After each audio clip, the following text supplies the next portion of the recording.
15वीं शताब्दी में उपनिवेशीकरण शुरू होने तक दुनिया के अधिकांश हिस्सों में यह जीन मौजूद नहीं था। तब यह पता चला कि रीसस फैक्टर पॉजिटिव या नेगेटिव हो सकता है। दुनिया के अधिकांश मनुष्य रीसस पॉजिटिव हैं।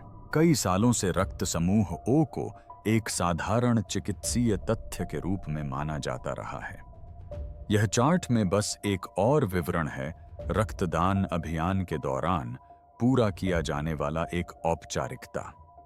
लेकिन इस साधारण से लेबल के पीछे एक ऐसा रहस्य छिपा है जो अब तक अनसुलझा रहा है। दुनिया भर में इसकी मौजूदगी के पैटर्न एक ऐसी कहानी बयां करते हैं जो पूरी तरह से समझ में नहीं आती। कुछ आबादी इस पर इस कदर निर्भर हैं कि विज्ञान इसे समझाने में संघर्ष कर रहा है, और अब नए शोध विशेषज्ञों को इस दुर्लभ आनुवंशिक संकेत के बारे में अब तक जो कुछ भी वे जानते थे उस पर पुनर्विचार करने के लिए मजबूर कर रहे हैं। वह खून जो आसानी से नहीं मिटता। चिकित्सा विज्ञान की दुनिया में रक्त समूह को अक्सर एक सरल चार्ट के रूप में दर्शाया जाता है, जैसे ABAB या O। साथ ही रक्त आधान के लिए अनुकूलता संबंधी कुछ टिप्पणियां भी होती हैं। इनमें से टाइप O एक उल्लेखनीय कारण से अलग दिखता है। इसकी लाल रक्त कोशिकाओं की सतह पर कोई A या B एंटीजन नहीं होते हैं। इसी अनुपस्थिति के कारण इसे सार्वभौमिक दाता कहा जाता है। जब टाइप O रक्त को किसी भिन्न रक्त समूह वाले व्यक्ति में चढ़ाया जाता है तो प्रतिरक्षा प्रणाली द्वारा इसे बाहरी तत्व के रूप में देखने की संभावना बहुत कम होती है। यह शरीर में चुपचाप प्रवेश कर जाता है और बिना किसी खतरनाक प्रतिक्रिया के ऑक्सीजन पहुंचाता है। डॉक्टर दशकों से आपातकालीन स्थितियों में इस जैविक आधार पर निर्भर रहे हैं जहां समय कम होता है और रक्त समूह का मिलान करना असंभव होता है। ऐसे क्षणों में रक्त समूह O ने अनगिनत जिंदगियां बचाई हैं, लेकिन आपातकालीन कक्ष से परे यह स्पष्ट तटस्थता कुछ असामान्य बात छुपाती है। जैसे जैसे वैज्ञानिकों ने अस्पतालों से परे जाकर जनसंख्या आनुवंशिकी के क्षेत्र में अपना शोध विस्तारित किया, उन्हें एक ऐसा पैटर्न नजर आने लगा जो जितना रोचक था उतना ही पेचीदा भी। अमेरिका के विशाल क्षेत्रों में अलास्का के बर्फीले टुंड्रा से लेकर अमेज़न वर्षावन की आर्द्र गहराइयों तक टाइप न केवल मौजूद था बल्कि प्रमुख था। कुछ आदिवासी समुदायों में यह न केवल सबसे अधिक पाया जाने वाला रक्त समूह था बल्कि लगभग एकमात्र रक्त समूह था। अमेज़न की कुछ जनजातियों के अध्ययन से पता चला कि उनके लगभग 100% सदस्यों का रक्त समूह O था। सुदूर एंडीज के गांवों और आर्कटिक की बस्तियों में भी स्थिति कुछ ऐसी ही थी। पीढ़ियों दर पीढ़ियों इस एक विशेषता में लगभग पूर्ण एकरूपता दिखाई देती रही। पहली नजर में वैज्ञानिक समुदाय के पास इसका एक सुविधाजनक स्पष्टीकरण था। उनका तर्क था कि अलगाव से आनुवंशिक बहाव नामक घटना हो सकती है जो समय के साथ आनुवंशिक लक्षणों में यादृच्छिक उतार चढ़ाव है। छोटी पृथक आबादी में कुछ एलील संयोगवश अधिक सामान्य हो सकते हैं जबकि अन्य लुप्त हो जाते हैं। संस्थापक प्रभाव नामक एक संबंधित अवधारणा बताती है कि यदि समान आनुवंशिक लक्षणों वाले लोगों का एक छोटा समूह एक नई आबादी की शुरुआत करता है तो वे लक्षण उनकी आने वाली पीढ़ियों में भी बने रहेंगे। ये विचार दूरस्थ समुदायों में टाइप O के प्रभुत्व की कहानी से सटीक बैठते हैं। आखिरकार यदि इन क्षेत्रों के मूल निवासियों में टाइप O भंगवाई मौजूद था और यदि वे बाहरी आबादी से कटे रहे तो यह कल्पना करना मुश्किल नहीं था कि यह लक्षण सदियों तक कैसे बना रह सकता था। लेकिन जैसे जैसे पूरे अमेरिका से अधिक आनुवंशिक डेटा प्राप्त होने लगा, संयोग का सिद्धांत कमजोर पड़ने लगा। पैटर्न बहुत ही सुसंगत था। यह केवल एक या दो अलग-थलग समूह नहीं थे जिनमें टाइप ओ की उच्च आवृत्ति देखी गई, बल्कि लगभग सभी समूहों में यही स्थिति थी। और यह एकरूपता मात्र यादृच्छिक बदलाव से अपेक्षित एकरूपता से कहीं अधिक थी। यहां तक कि जिन आबादी का बाहरी लोगों से कुछ संपर्क रहा था, उनमें भी रक्त समूह ओ का प्रभुत्व बरकरार रहा। कुछ मामलों में अन्य रक्त समूह न केवल दुर्लभ थे, बल्कि पूरी तरह से अनुपस्थित थे। शुद्धता के इस स्तर ने कई कठिन प्रश्न खड़े कर दिए। मान लीजिए कि आनुवंशिक विचलन ही एकमात्र कारक था, तो हम कम से कम यहाँ-वहाँ कुछ भिन्नताएं मिलने की उम्मीद कर सकते थे। अन्य रक्त प्रकारों के कुछ अंश मिश्रण में शेष रह सकते थे। इसके विपरीत आंकड़ों से संकेत मिलता है कि जानबूझकर एक फिल्टर का उपयोग किया गया है, मानो बहुत पहले किसी चीज ने टाइप ओ को संरक्षित रखा हो, जबकि ए और बी को पूरे क्षेत्रों के आनुवंशिक रिकॉर्ड से पूरी तरह मिटा दिया गया हो। कई वर्षों तक इस निहितार्थ को चुपचाप नजरअंदाज किया जाता रहा, इस बात पर विचार करने की बजाय कि इस पैटर्न के पीछे कोई गहरा और अधिक चिंताजनक कारण हो सकता है। पुरानी व्याख्याओं पर टिके रहना अधिक सुविधाजनक था, लेकिन समय के साथ इस तरह से टालना असंभव हो गया।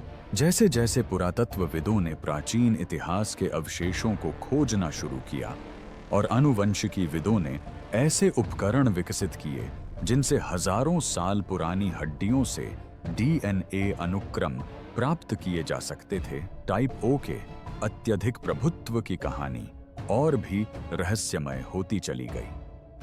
इस घटना की अभूतपूर्व व्यापकता और एक रूपता से यह निष्कर्ष निकाला जा सकता है कि यह इतिहास का कोई आकस्मिक संयोग नहीं था, बल्कि यह एक संकेत था जो कहीं अधिक प्राचीन और रहस्यमय उत्पत्ति की ओर इशारा करता था।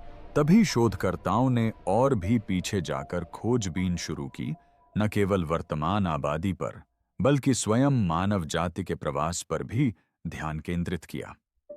जैसे जैसे उन्होंने टाइप ओ रक्त के मार्ग का पता लगाया, वैसे वैसे अमेरिका में लोगों के आगमन की जानी पहचानी कहानी नए सबूतों के भार तले टूटने लगी। लेकिन वैज्ञानिकों ने टाइप ओ रक्त की उत्पत्ति का पता लगाने की जितनी अधिक कोशिश की, प्राचीन प्रवास की कहानी उतनी ही अधिक कमजोर पड़ने लगी। बर्फ के पुल के सिद्धांत में दरारें। दशकों से मानव विज्ञान की पाठ्य पुस्तकों में इस बात की एक सुव्यवस्थित कहानी बताई जाती रही है कि पहले इंसान अमेरिका कैसे पहुंचे। लगभग 15,000 से 20,000 साल पहले अंतिम हिमयुग के दौरान समुद्र का स्तर आज की तुलना में कहीं कम था। बेरिंग जलडमरू मध्य, जो अब साइबेरिया और अलास्का के बीच बर्फीले पानी का एक संकरा हिस्सा है, कभी बेरिंगिया नामक एक चौड़ा भूपुल हुआ करता था। पारंपरिक मान्यता के अनुसार शिकारी संग्रहकर्ताओं के छोटे छोटे समूह शिकार के झुंडों का पीछा करते हुए इस जमे हुए क्षेत्र को पार करके एक नई और निर्जन दुनिया में पहुंच गए। बढ़ते समुद्र स्तर और पिघलती बर्फ के कारण अपने एशियाई वतन से अलग हो चुके ये यात्री उत्तरी और दक्षिणी अमेरिका के सभी स्वदेशी लोगों के पूर्वज बने। आनुवंशिक परिदृश्य देखने में काफी सरल लगता है।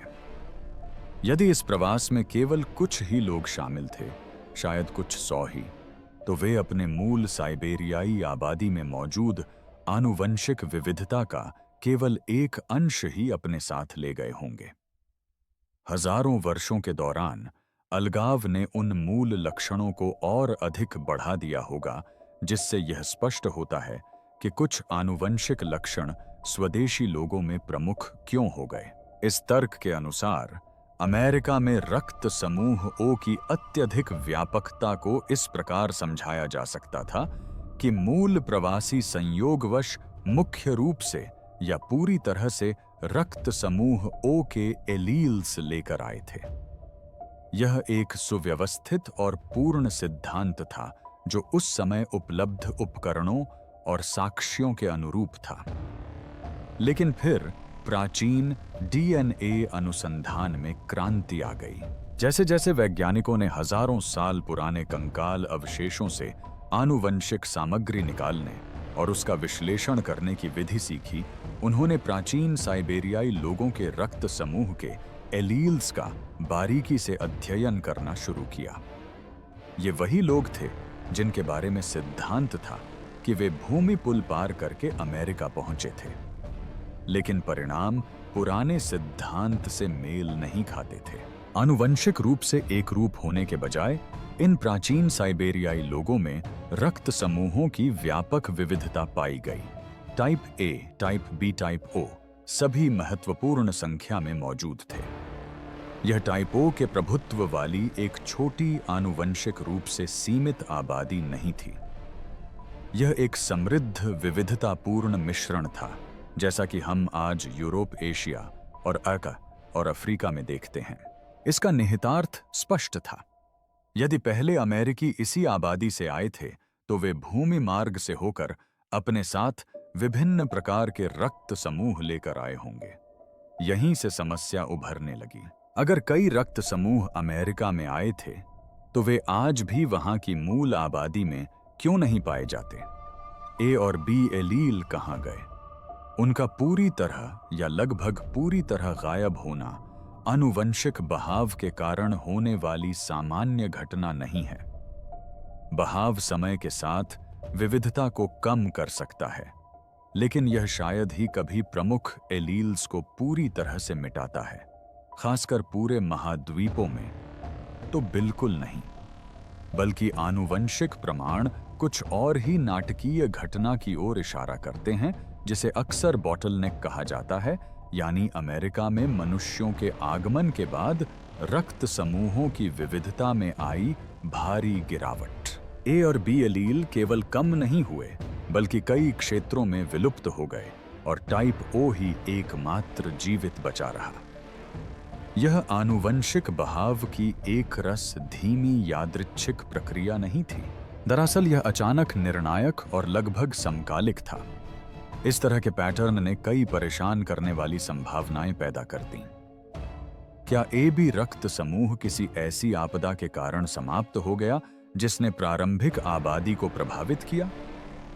क्या यह कोई ऐसा रोगजनक था जिसने विशेष रूप से इन रक्त समूहों को निशाना बनाया, जिससे ओ रक्त समूह को चयनात्मक लाभ मिला? या क्या कोई अन्य अज्ञात चयनात्मक शक्ति आबादी पर काम कर रही थी, जिसने कुछ ही पीढ़ियों में आनुवंशिक परिदृश्य को बदल दिया? कारण चाहे जो भी हो, प्रवास की यह सीधी सादी कहानी अब मान्य नहीं रह सकती थी। अमेरिका में ए और बी रक्त समूहों का लुप्त होना कोई ऐसा आनुवंशिक परिवर्तन नहीं था जिसे भूगोल, जलवायु या संयोग के आधार पर आसानी से समझाया जा सके। यह एक घटना का प्रमाण था, एक शक्तिशाली फिल्टर, जिससे होकर केवल एक ही रक्त समूह अक्षुण्ण होकर गुजरा। साक्ष्य यह संकेत देने लगे थे कि अमेरिका की यात्रा मात्र एक प्रवास नहीं थी, बल्कि अस्तित्व की एक कठिन परीक्षा की शुरुआत थी, जिसके निशान आज भी हमारे डीएनए में दिखाई देते हैं। ऐसा ही और वैज्ञानिकों को प्राचीन अवशेषों में जो मिला, उससे पता चलता है कि यह विलुप्ति धीमी नहीं थी, यह जानबूझकर की गई थी। वंशों का लुप्त होना। 2025 तक रक्त समूह ओ के प्रभुत्व का रहस्य एक नया और चौंकाने वाला मोड़ ले चुका था।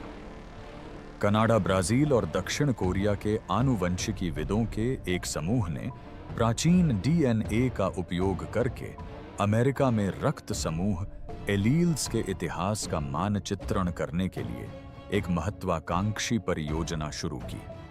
उनका दृष्टिकोण अभूतपूर्व था, जिसमें अम्बोहा, अलास्का से लेकर पेटागोनिया तक हजारों वर्षों पुराने कंकाल अवशेषों से प्राप्त आनुवंशिक सामग्री का अनुक्रमण किया गया था। लक्ष्य सीधा साधा था, समय और भौगोलिक परिस्थितियों के आधार पर टाइप ए बी और ओ एलील्स की उपस्थिति का पता लगाकर यह समझना कि आज के पैटर्न कैसे बने। लेकिन परिणाम इतने जटिल थे कि वे सरल नहीं थे। साइबेरिया से पहली बार अलास्का पार करने के समय और स्थान के निकट पाए गए प्राचीन अवशेषों ने एक अप्रत्याशित कहानी बयां की। इन प्राचीन अलास्का वासियों में न केवल टाइप ओ रक्त पाया गया, बल्कि टाइप ए रक्त के भी हल्के निशान मिले। यह अपने आप में एक बड़ी उपलब्धि थी। इससे यह साबित हुआ कि अमेरिका पहुंचने वाले पहले लोग वास्तव में अनेकों में अपने साथ एक से अधिक रक्त समूह लेकर आए थे। यह पुराना सिद्धांत कि केवल रक्त समूह ओ ही भूमि पुल पार कर पाया था, अब मान्य नहीं रहा। लेकिन जैसे जैसे शोधकर्ताओं ने दक्षिण में स्थित स्थलों से अवशेषों का अध्ययन किया, रक्त समूह ए के निशान गायब होने लगे। उत्तरी अमेरिका के मध्य मैदानी इलाकों से मिले कंकाल अवशेषों में टाइप ए अनुपस्थित था। मेसो अमेरिका के नमूनों में तो यह पूरी तरह गायब हो गया। दक्षिण अमेरिका में प्रारंभिक एंडियन लोगों के अवशेषों तक पहुंचते पहुंचते ए या बी का कोई निशान नहीं मिला। हजारों मील के दायरे में कहानी एक जैसी थी, केवल टाइप ओ ही बचा रहा। यह अचानक गायब होना आनुवंशिक बहाव के धीमे असमान पैटर्न को चुनौती देता है। यह धीरे धीरे लुप्त होने की बजाय एक तरह से पूरी तरह से सफाया करने जैसा लग रहा था। किसी चीज या किसी व्यक्ति ने ए और बी को जीन पूल से बेरहमी से हटा दिया था। शोधकर्ताओं ने अटकलें लगाना शुरू कर दिया। क्या अमेरिका में कोई विनाशकारी महामारी फैल सकती थी जो ए और बी रक्त समूहों की कमजोरियों का फायदा उठाती? कुछ रोगाणु रक्त समूह प्रतिजनों से जुड़कर उन्हें शरीर की कोशिकाओं में प्रवेश द्वार के रूप में उपयोग करते हैं। यदि ऐसा कोई रोगाणु ए या बी प्रतिजनों को लक्षित करता, तो ओ रक्त समूह वाले लोगों को जीवित रहने का लाभ मिलता। अन्य सिद्धांत भी उतने ही भयावह थे। शायद कोई अज्ञात वायरस या बैक्टीरिया का प्रकार जो अब विलुप्त हो चुका है, कभी प्राचीन आबादी में कहर बरपाता रहा हो और केवल उन्हीं लोगों को बचा पाया हो जिनकी आनुवंशिक संरचना इससे लड़ने की क्षमता रखती थी।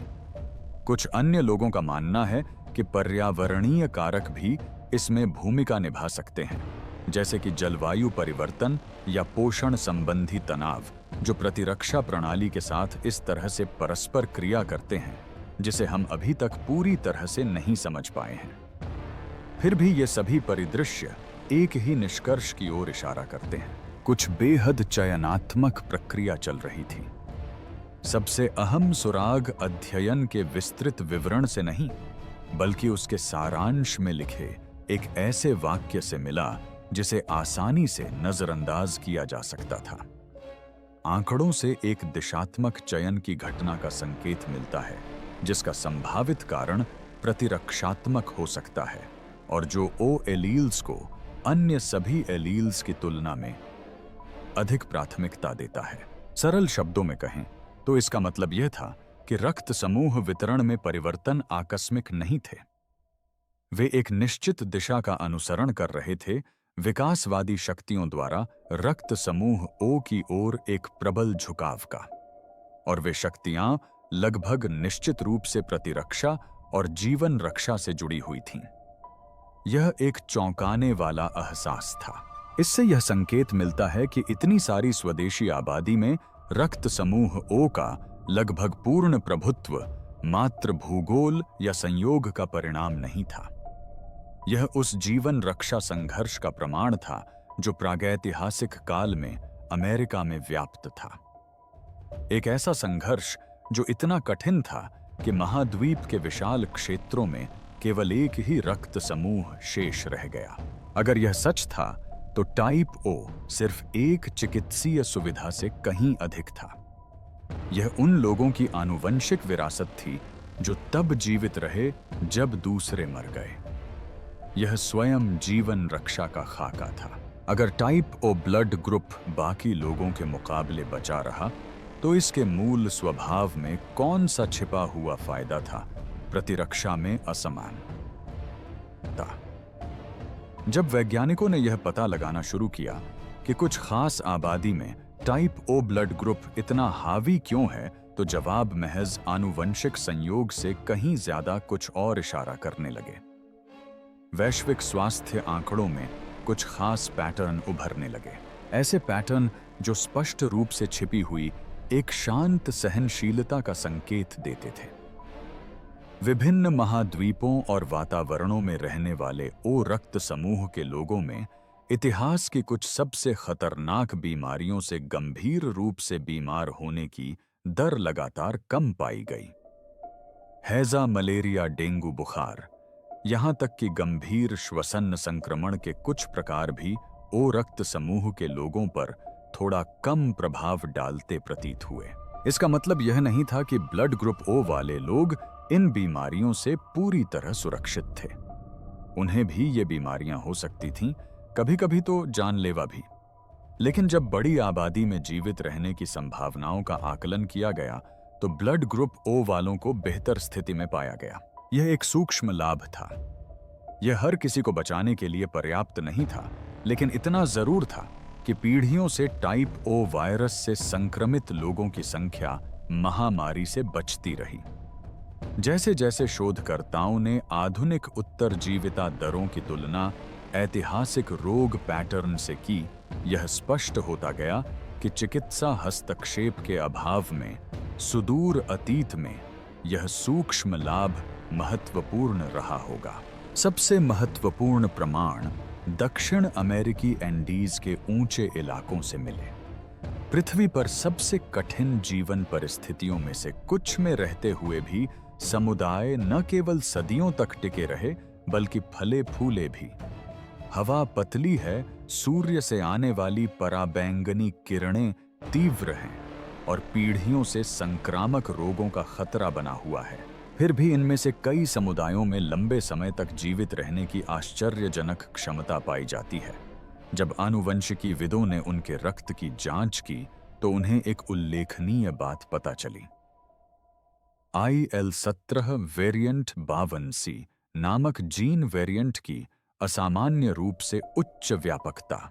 प्रतिरक्षा प्रणाली की संरचना में यह छोटा सा बदलाव शरीर की संक्रमणों से लड़ने की प्रतिक्रिया को प्रभावित करता है। कई गंभीर बीमारियों में मृत्यु रोगजनक के कारण नहीं, बल्कि प्रतिरक्षा प्रणाली की अति प्रतिक्रिया यानी साइटोकाइन तूफान के कारण होती है, जिससे ऊतकों को व्यापक क्षति पहुंचती है। IL-17 52C वेरिएंट एक जैविक थर्मोस्टेट की तरह काम करता है, जो प्रतिरक्षा प्रतिक्रियाओं को संक्रमण से लड़ने के लिए पर्याप्त रूप से मजबूत रखता है, लेकिन साथ ही आत्मविनाश से बचने के लिए उन्हें नियंत्रित भी रखता है। इस खोज की अहमियत इस बात में थी कि इसका ब्लड ग्रुप ओ से गहरा संबंध था। एंडीज की इन आबादी में ब्लड ग्रुप ओ और IL-17 52C वेरिएंट एक साथ उम्मीद से कहीं ज्यादा बार पाए गए। सदियों से यह रहस्यमयी चीज इस बात का संकेत दे रही थी कि कोई लगातार इन आबादी पर नजर रख रहा था और उन लोगों को खत्म कर रहा था जो अपनी प्रतिरक्षा प्रणाली में सही संतुलन बनाने में नाकाम रहे थे।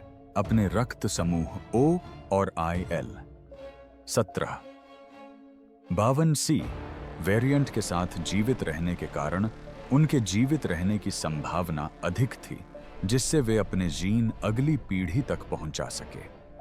केवल संयोगवश इसकी संभावना बहुत कम है।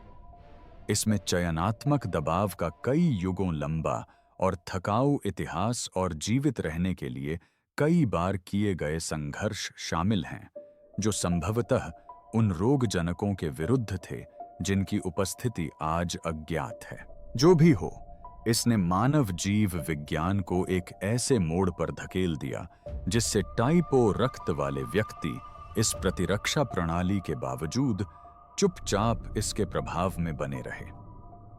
ये परिणाम बहुत कम जगहों पर प्रकाशित हुए। ऐसे अध्ययन विशेषज्ञ पत्रिकाओं तक ही सीमित रहे, जिन्हें मुख्य रूप से विशेषज्ञ ही पढ़ सकते थे। जैसा कि पहले भी कहा जा चुका है, शाम की सुर्खियों में ऐसी कोई खबर नहीं थी कि एक विशेष रक्त समूह प्राचीन जीवन रक्षा परीक्षणों से जुड़ा हो सकता है। इस प्रकार ध्यान देने वालों के लिए सबूत इकट्ठा होते गए। टाइप ओ सिर्फ एक सार्वभौमिक रक्तदाता नहीं था। यह उस समय की जीवित स्मृति हो सकती है जब केवल सबसे अनुकूलनीय प्रतिरक्षा प्रणाली ही जीवित रह पाती थी। और जैसे जैसे वैज्ञानिकों ने और सुरागों की खोज शुरू की, एक खोज बाकी सभी से अलग दिखी। यह साइबेरिया की जमी हुई जमीन से मिली थी, जो 12,000 से अधिक वर्षों तक संरक्षित रही थी, और इसमें एक ऐसा उत्परिवर्तन था जो शोधकर्ताओं ने पहले कभी नहीं देखा था। और फिर साइबेरिया की गहरी बर्फ में जमी एक प्राचीन खोपड़ी में एक ऐसा उत्परिवर्तन मिला जो पहले कभी नहीं देखा गया था। लेक बोल मार्कर। साइबेरिया में लेक बोल के पास के सुदूर बर्फीले इलाकों में पुरातत्वविदों ने एक ऐसी खोज की जिससे टाइप ओ रक्त से जुड़ा रहस्य और गहरा गया। बर्फ और मिट्टी की परतों के नीचे 12,000 से अधिक वर्षों तक परमाफ्रॉस्ट में संरक्षित एक प्राचीन मानव की खोपड़ी पड़ी थी। इन परिस्थितियों ने अवशेषों को अद्भुत रूप से सुरक्षित रखा था, और आनुवंशिकी विदों को पता था कि यह एक दुर्लभ अवसर है, एक ऐसी खोज जो भविष्य की एक झलक दिखा सकती है, और मानवता के सुदूर अतीत की वंशावली का भी। जब डीएनए का अनुक्रमण किया गया तो शोधकर्ताओं को कुछ असाधारण मिला। उस व्यक्ति में एबीओ रक्त समूह जीन समूह में एक दुर्लभ आनुवंशिक चिह्न मौजूद था।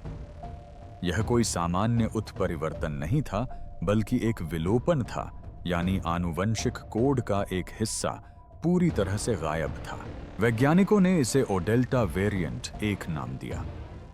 इस प्रकार के विलोपन उत्परिवर्तन डीएनए में एकल अक्षर परिवर्तनों की तुलना में बहुत कम पाए जाते हैं, और ये आमतौर पर यह दर्शाते हैं कि किसी अत्यधिक विकासवादी दबाव ने शरीर को एक कठोर तरीके से अनुकूलित होने के लिए मजबूर किया है।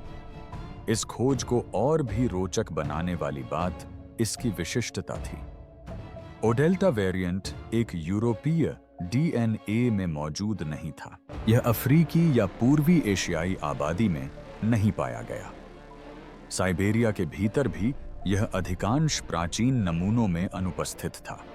यह आनुवंशिक संकेत केवल उत्तरी अमेरिका के कुछ स्वदेशी समूहों में ही दिखाई दिया, जो प्राचीन साइबेरियाई व्यक्ति और उन वंशजों के बीच एक स्पष्ट कड़ी है जिन्होंने बाद में अमेरिका में आबादी बसाई। आनुवंशिकी विदों के लिए यह सहस्राब्दियों से अंकित एक अद्वितीय फिंगरप्रिंट की खोज जैसा था। ऐसा प्रतीत होता है कि इस विलोपन का एक कार्यात्मक उद्देश्य था, जो संभवतः प्रतिरक्षा प्रणाली द्वारा खतरों को पहचानने के तरीके को प्रभावित करता था। इससे संकेत मिलता है कि प्रागैतिहासिक काल में किसी समय इस वंश को एक गंभीर, संभवतः जीवन मरण की चुनौती का सामना करना पड़ा था, जिसने इसके आनुवंशिक कोड को रूपांतरित कर दिया था। इसके परिणाम चौंकाने वाले थे। यह महज आकस्मिक बदलाव नहीं था, यह एक जैविक संघर्ष का अवशेष था। चाहे वह पर्यावरणीय विष हो, कोई लंबे समय से भूली हुई बीमारी हो, या प्रतिरक्षा प्रणाली को प्रभावित करने वाली कोई आपदा हो, किसी चीज ने इस आबादी की जीव विज्ञान पर इतना गहरा प्रभाव छोड़ा था कि इसने उनकी आनुवंशिक संरचना को इस तरह बदल दिया था जो आज भी स्पष्ट रूप से दिखाई देता है। और यह कोई सामान्य मानवीय अनुकूलन नहीं था। यह विशिष्ट था, एक ही वंश से संबंधित था जो अन्य वंशों के विलुप्त होने के बावजूद जीवित रहा। इससे भी अधिक रोचक बात यह थी कि ओडेल्टा वेरिएंट एक रक्त समूह ओ से कितनी मजबूती से जुड़ा हुआ था। आधुनिक स्वदेशी समूहों में जहां यह वेरिएंट पाया गया, वहां रक्त समूह ओ अत्यधिक प्रभावी था। कभी कभी तो यह एकाधिकार की स्थिति तक पहुंच जाता था। यह केवल इस बात से संबंधित नहीं था कि बेरिंग भूमि पुल को किसने पार किया। यह इस बारे में था कि कौन इतने लंबे समय तक जीवित रहा कि अपने जीन अगली पीढ़ी तक पहुंचा सके। मानव विज्ञानी के लिए इस खोज ने रहस्य को और भी जटिल बना दिया। यदि एक ही आनुवंशिक चिह्न को हिमयुग के साइबेरिया में रहने वाले एक व्यक्ति से लेकर हजारों मील दूर रहने वाले समुदायों तक खोजा जा सकता था, तो इसका मतलब था कि हम जीवन रक्षा की एक अटूट श्रृंखला को देख रहे थे।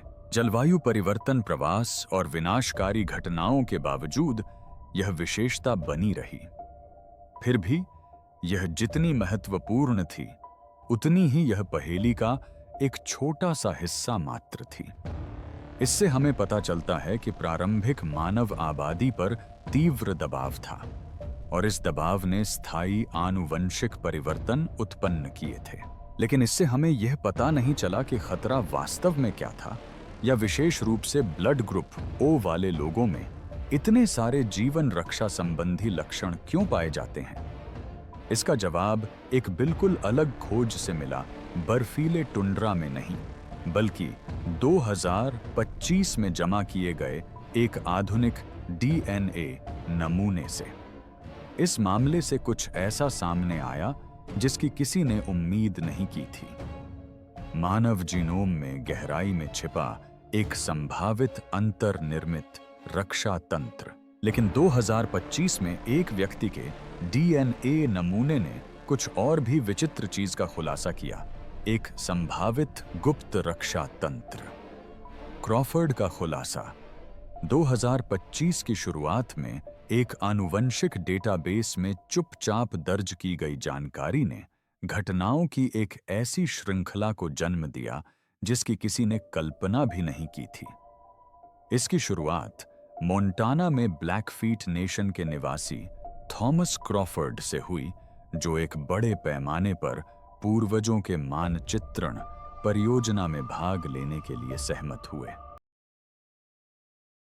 कई स्वयंसेवकों की तरह उन्हें भी उम्मीद थी कि परिणाम केवल उनकी वंश परंपरा की पुष्टि करेंगे और उनके पूर्वजों की विस्तृत जानकारी प्रदान करेंगे।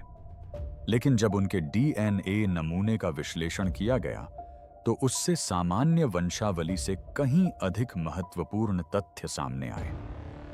क्रॉफर्ड में ओ डेल्टा वेरिएंट एक पाया गया, जो एक दुर्लभ विलोपन उत्परिवर्तन है, जिसे पहली बार लेक बाउल के पास स्थित 12,000 साल पुरानी खोपड़ी में पहचाना गया था। यही बात उनके नमूने को उल्लेखनीय बनाती है, क्योंकि यह उन्हें अमेरिका में पाए जाने वाले सबसे प्राचीन और विशिष्ट आनुवंशिक संकेतों में से एक से जोड़ती है।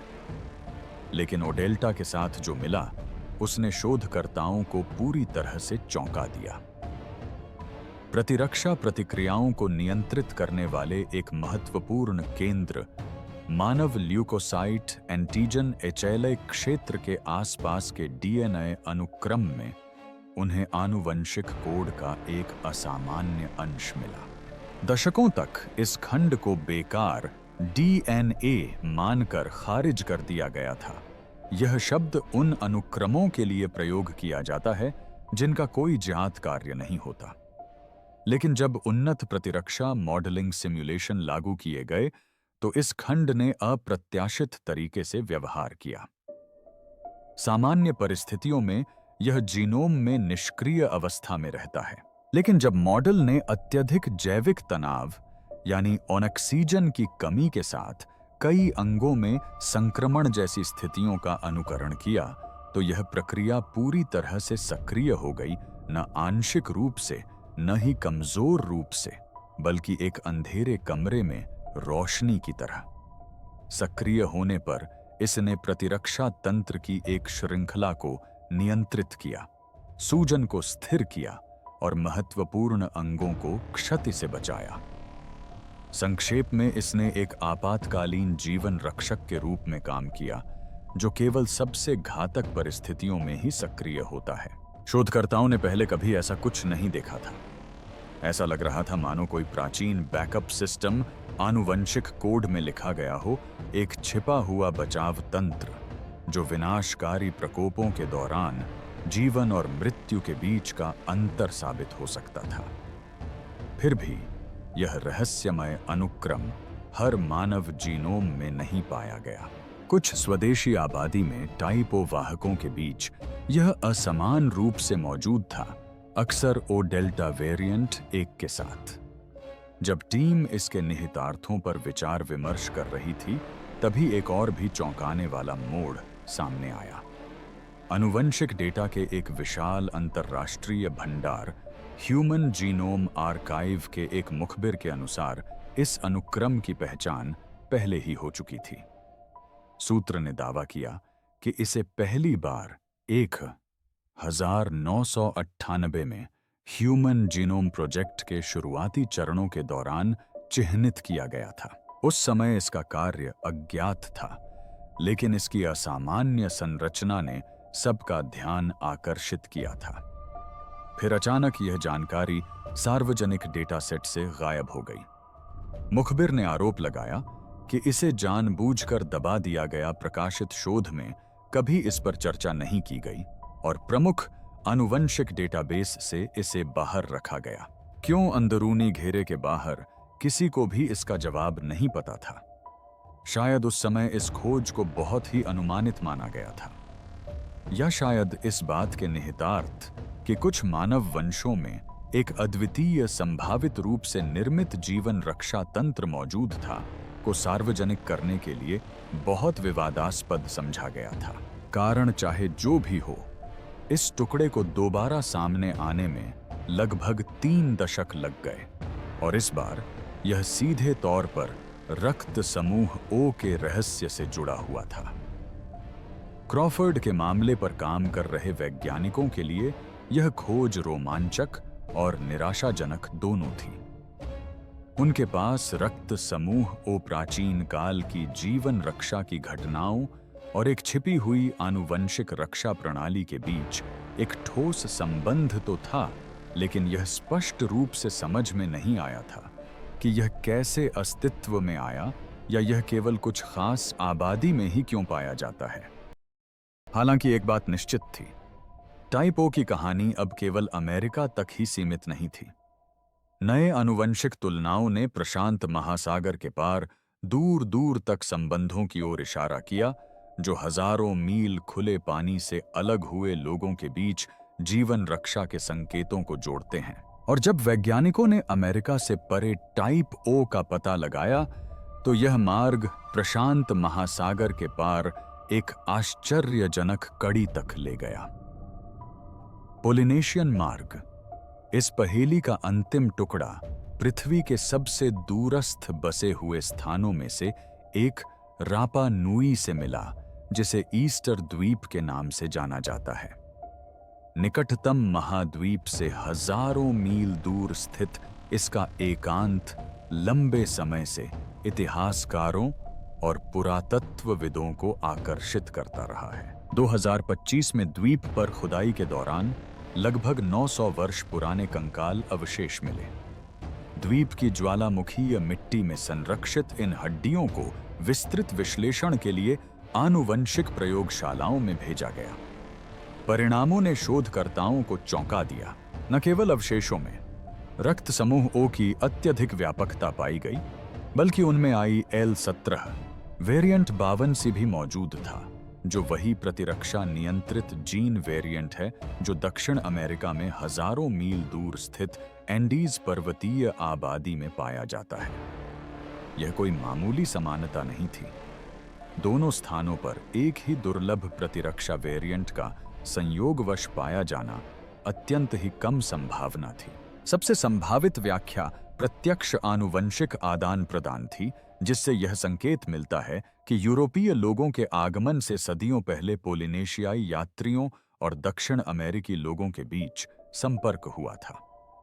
वर्षों से प्रशांत महासागर के पार कोलंबस पूर्व संपर्क के विचार पर अकादमिक हलकों में बहस चल रही थी। साक्ष्य मुख्य रूप से फसलों, कलाकृतियों और मौखिक इतिहास में समानताओं पर आधारित थे। अब DNA स्वयं बोल रहा था। यह केवल सांस्कृतिक आदान प्रदान नहीं था, यह जैविक आदान प्रदान था जो रक्त में दर्ज था। यदि पोलिनेशियाई नाविक वास्तव में दक्षिण अमेरिका पहुंच गए होते, तो वे न केवल सामान और विचार, बल्कि घातक बीमारियों से बचाव के लिए आवश्यक आनुवंशिक उपकरण भी अपने साथ ले गए होते। इसी बीच एंडीज पर्वतमाला में एक और शोध कार्य आकार ले रहा था। प्राचीन एंडीज निवासियों के दांतों का अध्ययन कर रहे पुरातत्वविदों को दंत परत में जमे हुए एंटीबॉडी के सूक्ष्म अंश मिले। उनके जीवन काल में लड़ी गई प्रतिरक्षा संबंधी लड़ाइयों के सूक्ष्मदर्शी रिकॉर्ड। इनमें से कुछ एंटीबॉडी उन रोग जनकों के लिए अनुकूलित थे जिनसे आधुनिक विज्ञान का कभी सामना नहीं हुआ है। ये संभवतः उन बीमारियों से संबंधित हैं जो अब विलुप्त हो चुकी हैं, मानव अनुभव से लंबे समय से मिट चुकी हैं। इस खोज को और भी भयावह बनाने वाली बात यह थी कि इन प्रतिरक्षा चिन्हों को कौन ले जा रहा था। लगभग सभी मामले टाइप ओ रक्त वाले व्यक्तियों से संबंधित थे। अन्य रक्त प्रकारों के पुरातात्विक अभिलेखों में लगभग कोई निशान नहीं मिला। इसका कारण यह नहीं था कि उन्हें अनदेखा किया गया था, बल्कि यह था कि जिन लोगों में ये चिह्न थे वे प्राचीन आबादी में फैली बीमारियों की लहरों से बच नहीं पाए होंगे। इससे एक भयावह लेकिन सच्चाई सामने आई। गंभीर महामारी या पर्यावरणीय तनाव के समय ब्लड ग्रुप ओ न केवल सबसे आम ब्लड ग्रुप था, बल्कि शायद यह एकमात्र ऐसा ब्लड ग्रुप था जो टिक सकता था। चाहे प्राकृतिक प्रतिरक्षा, आनुवंशिक लचीलापन या असाधारण अनुकूलन क्षमता के कारण हो, इसने बार बार अपने समकक्षों से अधिक समय तक अपना अस्तित्व बनाए रखा और हर बार यह जीवित बचे जीन पूल में और अधिक गहराई से समाहित हो गया, जिससे उन आबादी के भविष्य पर इसकी पकड़ और मजबूत हो गई। पोलिनेशियाई संबंध ने इस अस्तित्व की कहानी में एक नया आयाम जोड़ दिया। इससे पता चलता है कि टाइप ओ का प्रसार और इससे जुड़े प्रतिरक्षात्मक लाभ केवल बर्फ के पुलों के पार भूमि प्रवास तक ही सीमित नहीं थे। यह मानव प्रयासों और प्रयासों से विशाल महासागरों में भी फैल सकता था। ये यात्राएं अन्वेषण, व्यापार या गठबंधन के लिए की गई होंगी, लेकिन बाद में यह भी पता चला कि ये जीवन रेखाएं थीं जिन्होंने उन आनुवंशिक गुणों को प्रसारित किया जिन्होंने कभी पूरी आबादी को विलुप्त होने से बचाया था। अंततः रक्त समूह के बारे में एक साधारण प्रश्न से शुरू हुई यह कहानी संपर्क, आपदा और सहनशीलता की एक व्यापक गाथा में तब्दील हो गई। रक्त समूह ओ के आनुवंशिक निशान अमेज़न के जंगलों से लेकर ईस्टर द्वीप की ज्वालामुखीय मिट्टी तक, एंडीज के ऊंचे पहाड़ों से लेकर साइबेरिया की परमाफ्रॉस्ट तक पाए जा सकते हैं। प्रत्येक खोज ने इस विचार को और पुख्ता किया कि यह रक्त समूह केवल एक नैदानिक वर्गीकरण से कहीं अधिक है, अधिक रही है। यह अनगिनत संघर्षों का परिणाम है जो इसे धारण करने वालों की रगों में अंकित है, और ये सभी सुराग मिलकर पतन अस्तित्व और हमारी नसों में बहने वाले एक अटूट रहस्य का एक छिपा हुआ इतिहास प्रस्तुत करते हैं। टाइप ओ रक्त एक सार्वभौमिक रक्तदाता से कहीं अधिक हो सकता है। यह मानवता के अस्तित्व का अंतिम प्रमाण हो सकता है। अगर विज्ञान सही है तो इसमें लगभग विलुप्ति की स्मृति समाई हुई है, उस समय की एक आनुवंशिक आभा जब केवल सबसे शक्तिशाली ही जीवित रह पाते थे। अब सवाल यह है कि अगर आपके खून में ऐसा रहस्य छिपा है तो आप इसका क्या करेंगे? विज्ञान और इतिहास के उन पहलुओं पर और अधिक जानकारी के लिए लाइक, शेयर और सब्सक्राइब करें जिनके बारे में आपको पढ़ाया नहीं जाता, और हमारे अतीत के बारे में और भी छिपे हुए सच जानने के लिए स्क्रीन पर अगला वीडियो देखें।